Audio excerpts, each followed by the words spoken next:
apaan itu di tengah jalan? Coba aku lihat. Wah, kayaknya ada sesuatu nih. Aku bersihkan.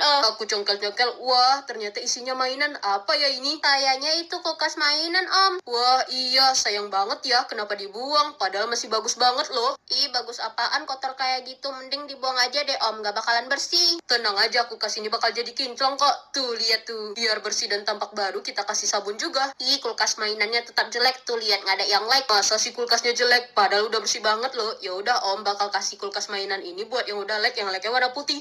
Ih, aku mau.